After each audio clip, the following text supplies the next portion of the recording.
जय हिंद। इस last part में हम लोग बात करेंगे डीफ ओलंपिक के बारे में।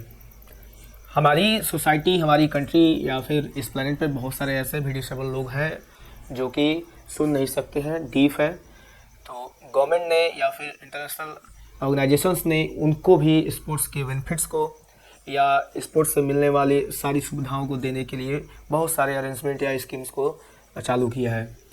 इसी क्रम में एक टर्म आता है डीफ ओलंपिक्स। ये सबसे बड़ा इवेंट है उन सभी लोगों के लिए जो लोग डीफ है और स्पोर्ट्स में रुचि रखते हैं, पार्टिसिपेट करना चाहते हैं, अपने देश का नाम रोशन करना चाहते हैं और अपने आप को भी मोटिवेट रखना चाहते हैं, अपने लिए कुछ करना चाहते हैं। आइए बात करते हैं डीफ ओलंपिक्स की। ये सबसे पहले 1924 में ऑर्गेनाइज हुए थे, 1924 में। आपने स्पेशल को देखा, आपने पैरा ओलंपिक को देखा, अब आप देख रहे हैं कि ये 1924 में शुरू हुआ था। इतना पहले तो कोई सा भी नहीं शुरू हुआ था। हम कह सकते हैं कि किसी भी दिव्यांग के लिए शुरू किया जाने वाला या ऑर्गेनाइज किया गया सबसे पहला स्पोर्ट इवेंट है ये। इसको हम लोग डीफ ओलंपिक के नाम से जान रहे हैं, ठीक है। इसमें कुछ पॉइंट्स मैंने लिखे हुए हैं जो आपको इसके बारे में और ज़्यादा नॉलेज देने में हेल्पफुल होगा। आइए समझते हैं। डीफ ओलंपिक सबसे पहले 1924 में शुरू हुए थे।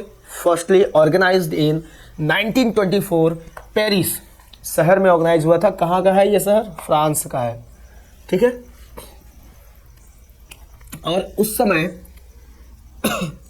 148 खिलाड़ियों ने भाग लिया था। वो सभी कहाँ से थे? यूरोपियन कंट्रीज के थे। वो सभी कहाँ से थे भाई? यूरोपियन कंट्रीज से थे, ठीक है। एक पॉइंट हमारा क्लियर हो गया कि डीफ ओलंपिक सबसे पहले 1924 में ऑर्गेनाइज हुए पेरिस में, जो कि फ्रांस का एक शहर है। और उस समय वहाँ पे जो लोग पार्टिसिपेट किए थे, the number of total athlete in first deaf Olympic was 148 and they was from European countries, ठीक है। सेकंड पे फर्स्ट स्पोर्ट इवेंट फॉर दिव्यांग। ये सबसे पहला, मैंने आपको बताया, ये सबसे पहला स्पोर्ट इवेंट था, कंपटीशन था, चैंपियनशिप था, या जो भी हम कह लें। स्पोर्ट्स सबसे पहला इवेंट था किन के लिए? दिव्यांग लोगों के लिए, डीफ जिनको हम कह रहे हैं यहाँ पे, ठीक है। Previously known as world games for the Deaf. ये 1965 तक ना वर्ल्ड गेम्स फॉर डीफ के नाम से जाना जाता रहा। 1924 में शुरू हुआ, 1965 तक ये वर्ल्ड गेम्स फॉर डीफ के नाम से जाना गया। जब ये शुरू हुआ तो डीफ ओलंपिक नहीं था। डीफ ओलंपिक आज का रूप है, आज का नाम है ये, ठीक है। फिर से समझेंगे। जब ये शुरू हुआ तो world games for the deaf या international games for the deaf के नाम से जाना गया, ठीक है। और ये नाम चला इसका 1965 तक, 1965 तक इसको हम लोग किस नाम से जानते रहे? International games for the deaf या world games for deaf, which is known as deaf Olympic today. Okay, थोड़ा और आगे बढ़ते हैं। Later on it is named international silent game. बाद में इसको इंटरनेशनल साइलेंट गेम का नाम दिया गया। कब तक रहा ये नाम? 2001 तक। ये नाम कब तक रहा? 2001 तक रहा, ठीक है। 2001 के बाद भी इसका नाम बदला। क्या बदला ये देखते हैं। In 2001 it is named as Deaf Olympics. Yes, अब ये नाम यहाँ पे इसका आ रहा है। 2021 में डीफ ओलंपिक इसका नाम पड़ा। सबसे पहले जब 1924 में ये शुरू हुआ था तो इसको इंटरनेशनल गेम्स फॉर डीफ कहा गया या वर्ल्ड गेम्स फॉर डीफ कहा गया। ये इसका नाम चलता रहा 1965 तक। फिर कुछ समय बाद इसका नाम बदला, कुछ समय बाद नहीं, 1965 के बाद बदला। और ये नाम क्या आया भाई इसके बाद? इंटरनेशनल साइलेंट गेम के नाम से इसको जाना गया। सबसे बड़ा इवेंट जो डीफ स्पोर्ट्स पर्सन के लिए ऑर्गेनाइज किया जाने वाला है, हम लोग उसकी बात कर रहे हैं। ये हर 4 साल पे होता है, ठीक है। In 2001 it is named as Deaf Olympics. It is clear. इसका उद्देश्य क्या है? इसका ऑब्जेक्टिव क्या है? Opportunities for the deaf in sports.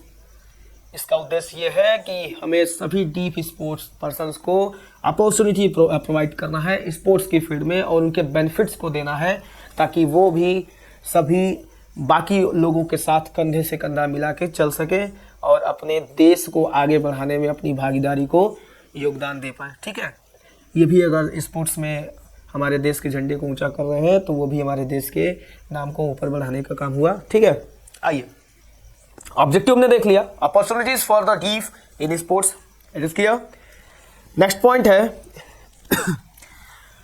It take place every 4 years, 4 साल के अंतराल पे ये होता है। ठीक है, मैंने आपको पहले भी बताया है कि डीफ ओलंपिक हर 4 साल के अंतराल पे होते हैं and organized by ICSD। ICSD क्या है भाई? एक संस्था है जो सैंक्शनड है किसके द्वारा? तो IOC के द्वारा, इंटरनेशनल ओलंपिक काउंसिल के द्वारा, और इसका नाम है international committee of the sports for deaf, ICSD, international committee of the sports for deaf. ICSD के द्वारा ये क्या होता है? ऑर्गेनाइज्ड होता है। ठीक है, थोड़ा सा और आगे बढ़ते हैं हम लोग। हम देख पा रहे हैं यहाँ पे लिखा हुआ रैंक 9, पूरी दुनिया में हम लोग 9वें नंबर पे आते हैं। हम लोग की रैंकिंग अच्छी है, बहुत अच्छी मानी रहेगी रैंकिंग। ठीक है, 9वें रैंक पे आते हैं हम लोग। और लास्ट ईयर जो 2021 में डीफ ओलंपिक्स हुए हैं वहाँ पे हमारे देश से 65 खिलाड़ियों ने पार्टिसिपेट करा था, 65 डीफ स्पोर्ट्स पर्सन ने पार्टिसिपेट करा था और हम लोगों ने 16 मेडल जीते। बहुत बड़ी बात है, 16 मेडल हम लोग जीते। स्पेशल में, पैरा में हम लोग बहुत ज़्यादा मेडल्स जीतते हैं। ठीक है, मेडल की जो गिनती या लिस्ट है वो उसमें हम लोग नीचे सिर्फ मेन इवेंट्स में आते हैं जो ओलंपिक्स के हैं, समर ओलंपिक्स है। ठीक है, हम लोग की यहाँ पे रैंकिंग अच्छी है, मैं इसको अच्छी रैंकिंग मान रहा हूँ। लास्ट ईयर 16 मेडल्स मिले थे, 65 पार्टिसिपेंट्स हमारे यहाँ से भाग लिए थे डीफ ओलंपिक में। और ये कहाँ पे हुआ था? ये ब्राज़ील में हुआ था। ठीक है, और कौसियक डो सुल एक जगह है, ब्राज़ील की एक शहर है, वहाँ पे हुआ था। और सबसे पहला वाला 1924 में हुआ था। कहाँ पे ये था भाई? ये फ्रांस में था। ठीक है, फ्रांस के पेरिस शहर में था। एक और बात यहाँ पे अभी इसको करने की ज़रूरत है, जब इन गेम्स में इवेंट्स को स्टार्ट करा जाता है तो किसी भी गन या क्लैपर वगैरह को यूज़ नहीं करा जाता है, सिग्नल या लाइट के इसको थ्रू स्टार्ट करा जाता है। ठीक है, because the athlete who are participating in Deaf Olympics they are deaf, so they can not hear any voice. Okay, so that उसको जो स्टार्ट करने का जो तरीका है वो लाइट या सिग्नल यूज़ करा जाता है उसमें। ठीक है, एक बार और देख लेते हैं इसके बारे में थोड़ा सा हम लोग डिटेल में एक बार दोबारा बात कर लेते हैं। डीफ ओलंपिक सबसे पहले 1924 में शुरू हुए, मतलब ये सबसे पुराना दिव्यांग लोगों के लिए आयोजित किया जाने वाला खेल है। ठीक है, और ये फर्स्टली ऑर्गेनाइज्ड हुआ था 1924 में, पेरिस फ्रांस में हुआ था। ठीक है, उस समय 148 खिलाड़ियों ने भाग लिया था जो सभी कहाँ से थे? यूरोपियन कंट्रीज से थे। फर्स्ट स्पोर्ट इवेंट फॉर दिव्यांग, मैंने आपको पहले ही बताया। Previously known as world games for the deaf, शुरू में इसको क्या जाना जाता था? World games for the deaf या international games for the deaf. कब? 1924 से लेके 1965 तक। ठीक है, इस नाम से जाना गया। बाद में it is named international silent game, इसको चेंज करा गया इसके नाम को और बताया गया कि अब इसका नाम इंटरनेशनल साइलेंट गेम रहेगा। ठीक है, ये नाम भी बदला और 2001 में इसका नाम डीफ ओलंपिक पड़ा, जो हम लोग हेडिंग देके पढ़ रहे हैं। ठीक है, इसका उद्देश्य क्या है? Opportunities for the deaf in sports, सभी डीफ स्पोर्ट्स एथलीट या पर्सन्स को अपॉर्चुनिटी प्रोवाइड करना in the field of sports and physical education so that they can get the benefits of this. Okay, take place every 4 years, हर 4 साल के अंतराल पे ये होता है। ठीक है, हर 4 साल के अंतराल पे ये डीफ ओलंपिक्स आयोजित किया जाता है। किन के द्वारा भाई? ICSD, international committee of the sports for deaf, किन के द्वारा? ICSD के द्वारा। ठीक है, it is a sanction organization by IOC, International Olympic Council, which was established in 1894. Okay, इसमें हमारे देश का जो रैंक है वो 9वां रैंक है। और लास्ट ईयर 2021 में हमारे देश के 65 खिलाड़ियों ने भाग लिया था और 16 मेडल जीते थे। बहुत बड़ी बात है, किसी ओलंपिक इवेंट में, पैरा डीफ ओलंपिक में 16 मेडल हम लोग जीते हैं, बहुत बड़ी बात है। लेकिन कहीं ना कहीं इस बात को भी मैं आपसे कहूँगा, शेयर करना चाहूँगा कि इन खिलाड़ियों को हम लोग बहुत ज़्यादा तवज्जो नहीं दे पाते हैं, इनको हम लोग सुर्खियों में नहीं ले आ पाते हैं, इनके बारे में नहीं जान पाते हैं, तो कहीं ना कहीं इनके साथ हम अन्याय करते हैं। और जिस प्रकार से हम समर ओलंपिक के खिलाड़ियों को सम्मान करते हैं, हमें स्पेशल ओलंपिक, पैरा ओलंपिक या डीफ ओलंपिक के भी खिलाड़ियों को सम्मानित किया जाना चाहिए और इनको भी मीडिया से लेके हर जगह इनको जो है सुर्खियों में आना चाहिए। इसमें हम लोग ही कुछ कर सकते हैं क्योंकि ये तो अपना पार्टिसिपेशन और अच्छा मेडल ले आने का काम कर ही रहे हैं। कमी हम लोगों के साइड से है, हम लोग इनको बहुत ज़्यादा सम्मान नहीं दे पा रहे हैं शायद, ठीक है। जैसे क्रिकेट की बात अगर हम लोग करें तो मेल जो क्रिकेट टीम होती है वो बहुत हमेशा सुर्खियों में रहती है, लेकिन इसी के कंपैरिजन में अगर दूसरी साइड हम लोग देखें तो हमारे यहाँ की महिलाएं जो खिलाड़ी हैं वो भी बहुत अच्छा करती हैं, लेकिन हम उनके पूरे टीम के मेंबर्स को भी नहीं जानते हैं, इवन बहुत सारे लोग नहीं जानते हैं, ठीक है। तो ये कहीं ना कहीं देखा जाए तो एक इन खिलाड़ियों के साथ अन्याय ही है, ठीक है। Now we will talk about the benefits of Deaf Olympics for Deaf sports person. Okay, इसके कुछ फ़ायदे भी हैं जो कि बहुत ही कॉमन है। It will be similar for also Paralympic athletes and Special Olympic athletes also. ये Paralympic, Special Olympic और Deaf Olympic तीनों के लिए जो मैं अभी बेनिफिट्स आपको गिनाने जा रहा हूँ ये कॉमन होंगे, सेम होंगे, ठीक है। पहला बेनिफिट है इट प्रोवाइड्स फिजिकल फिटनेस।